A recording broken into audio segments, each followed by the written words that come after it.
Bonjour, je m'appelle Mélanie, je suis présidente de l'UNEF, le syndicat étudiant, et je suis étudiante en droit. Là, je suis avec Emma Salé, donc coordinatrice des jeunes de la France Insoumise, et on va parler un peu de la situation des étudiants et des jeunes en ce moment. Concrètement, on est dans une situation qui est de plus en plus critique pour notre génération. On rencontre plusieurs problèmes. D'abord, si on fait la liste, c'est une précarité sociale forte, des difficultés pédagogiques, et tout ça, ça entraîne une détresse psychologique énorme. Et je pense que beaucoup l'ont vu. Concrètement, qu'est-ce qui se passe ? En fait, ce qui se passe, c'est que à cause d'un système d'aide sociale qui était défaillant déjà à l'origine, on a des étudiants qui sont plongés dans la précarité encore plus profondément qu'auparavant, c'est-à-dire qu'on est nombreux à avoir perdu notre job étudiant. 36% des étudiants qui exerçaient une activité rémunérée lors du premier confinement l'ont perdu. C'est une perte moyenne de 274 € par mois. Cette perte, elle n'a jamais été compensée par l'État, et donc forcément que maintenant, où la situation ne s'est pas améliorée depuis un an, on craque et on fait la queue aux distributions alimentaires. Notre budget ne tient plus, on accumule les dettes de loyer et on peut à peine manger. En plus de ça, c'est des cours où on doit de 8h à 18h être sur un ordi en visio pour écouter un prof parler et en essayant de s'accrocher à nos études. Donc c'est encore plus difficile. C'est ce qui fait que ça augmente la détresse psychologique des étudiants. On avait déjà une détresse qui était forte. Le suicide, c'est déjà la deuxième cause de mentalité chez les jeunes. Et là maintenant, c'est encore pire. Et concrètement, face à ça, notre génération, en tout cas, moi l'impression que j'ai, c'est que notre génération, elle est abandonnée, elle est assez sacrifiée par le gouvernement qui se contente de petites mesures qui sont largement insuffisantes. Nous, ce qu'on demande, c'est un plan de 1,5 milliard d'euros maintenant pour les jeunes, permettant d'augmenter immédiatement les bourses et les APL et de faire évoluer les choses pour la rentrée. Mais ce qu'on demande aussi, c'est une vraie réflexion de fond sur le long terme, sur le système d'aide sociale, notamment la mise en place d'une allocation d'autonomie. Donc ce serait une aide qui serait d'un montant suffisant pour vivre, calculée en fonction de notre situation à nous, pas celle de nos parents, et qui nous permettent donc de faire nos études tranquillement, sereinement.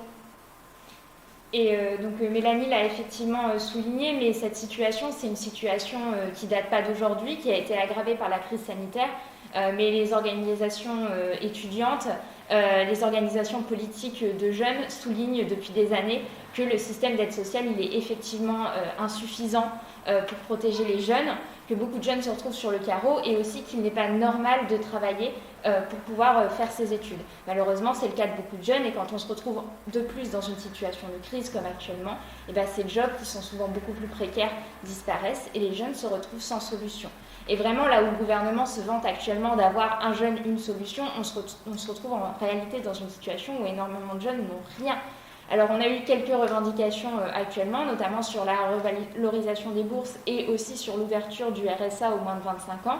Et nous, on considère que ce sont absolument des mesures d'urgence. Bien sûr, on a des choses qui vont plus loin dans le programme, mais l'ouverture du RSA aux moins de 25 ans, ça nous semblait être le minimum à exiger pour la jeunesse auprès du gouvernement.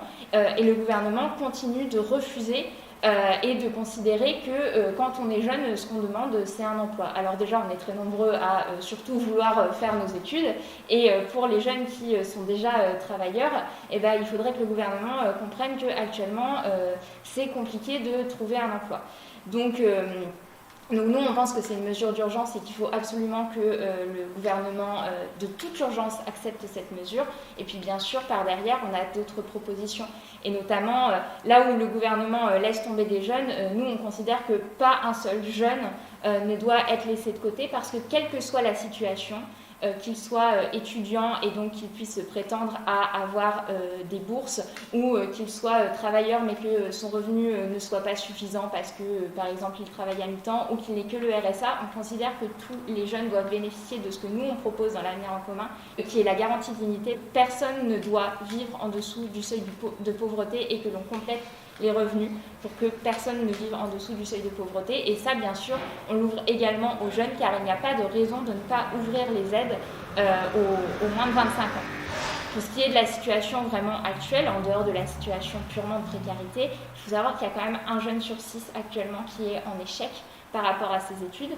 Ça, c'est dû à la situation sanitaire, au fait d'être à distance, mais il est évident que la précarité n'arrange pas les choses. Donc le gouvernement pourrait mettre des mesures en place pour lutter contre la précarité, pourrait également améliorer les conditions de vie des étudiants en rénovant les résidences Crous et en ouvrant de nouvelles résidences Crous pour que personne ne se retrouve dans un logement vétuste. Et je pense que vous l'avez vu, il y a notamment des mobilisations à Nanterre en ce moment parce que la cité universitaire est beaucoup trop vétuste pour pouvoir vivre dignement.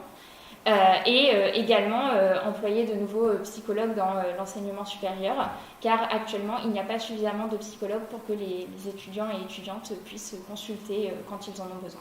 Peut-être pour rajouter, avec les organisations de jeunesse, donc les Jeunes de la France Insoumise, mais aussi plein d'autres organisations, ensemble on appelle à une mobilisation le 16 mars, parce que justement, que ce soit les étudiants, les jeunes qui s'insèrent dans le monde du travail ou même les lycéens, on est tous dans une situation qui n'est pas tenable, on refuse le sacrifice de notre génération et donc on invite tout le monde à nous rejoindre dans la rue ce jour-là.